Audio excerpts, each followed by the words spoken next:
वो यूट्यूब वाला पठाए हुआ से ना এই যে কাজ है বাঙালি বড়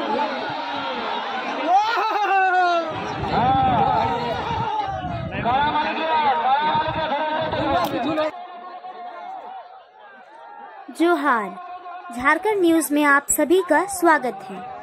क्या कभी आप लोगों ने सोचा है कि पुराने समय में जब अभी के इतना मनोरंजन का साधन नहीं था तो उस समय लोग अपना मनोरंजन कैसे करते थे? समय के अनुसार लोग अपने अपने मनोरंजन के साधन ढूंढ या बना लेते हैं और इन मनोरंजन के साधनों में भी अंतर होता है। एक ही क्षेत्र की अलग अलग वर्गों में एक जैसा मनोरंजन का साधन नहीं होता था। यह तब भी था और अब बना हुआ है। आपकी सामाजिक, राजनीतिक और आर्थिक स्थिति के ऊपर आपका मनोरंजन का साधन भी निर्भर करता है। कई बार लोग शारीरिक श्रम यानी खेल कूद कर अपना मनोरंजन करते थे। कई बार खेल देखकर ही मनोरंजन कर लेते हैं। पुराने समय में भी हर क्षेत्र का अपना अपना मनोरंजन का साधन हुआ करता था। कई सामूहिक होते थे और कई व्यक्तिगत होते थे। ठीक उसी तरह बृहद झारखंड क्षेत्र में भी मुर्गा या काड़ा लड़ाई कई मनोरंजन के साधनों में भी बहुप्रचलित मनोरंजन के साधनों में शुमार था। मुर्गा लड़ाई में दोनों मुर्गों को पैरों में धारदार हथियार बांध दिया जाता था।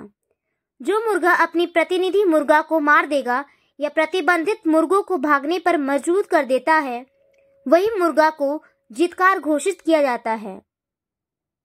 लेकिन काड़ा लड़ाई में कोई हथियार का उपयोग नहीं किया जाता है। भैंसों को अपनी ताकत, हिम्मत और साहस के बल पर ही अपने प्रतिद्वंदी को हराना होता है। काड़ा लड़ाई का अपना एक निर्दिष्ट प्लान, मैदान के बाद भी कोई निश्चित क्षेत्र नहीं होता है, क्योंकि लड़ते लड़ते काड़ा कभी इधर तो कभी उधर होते रहता है।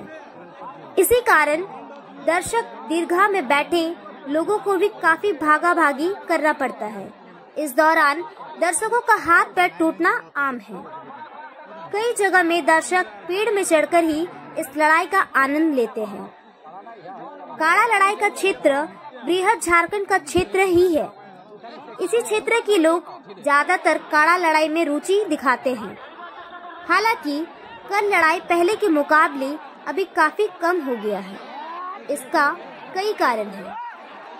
पहले इस क्षेत्र में काड़ा यानी भैंसा का उपयोग खेती कार्यों के लिए किया जाता था और दूध के लिए भैंसी का उपयोग किया जाता था। गाय, बैल का एंट्री इस क्षेत्र में बहुत लेट से होता है। आधुनिक युग में एग्रीकल्चर का कल्चर बदला तो बैल और भैंसों का जगह ट्रैक्टर ने ले लिया और इसी तरह क्षेत्र में भैंस पालने का कल्चर भी कम होता गया और इसी के साथ काड़ा लड़ाई भी सिमटते गया। पहले जहाँ हर लगभग 10 गांव में लड़ने वाला काड़ा मिल जाया करता था, आज वहीं इसका संख्या बढ़कर लगभग हर 100 गांव में एक लड़ने वाला काड़ा मिलता है।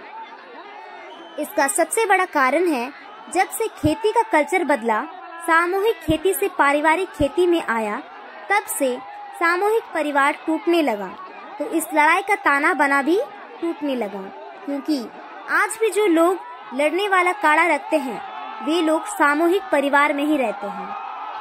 इसके बाद मानव अधिकार, पशु प्रेमियों का नजर भी इधर गया तो सरकारों ने भी इस पर नकेल कसना प्रारंभ कर दिया। लेकिन इस परंपरा के वाहक आज भी इसे चोरी छिपे जारी रखा है।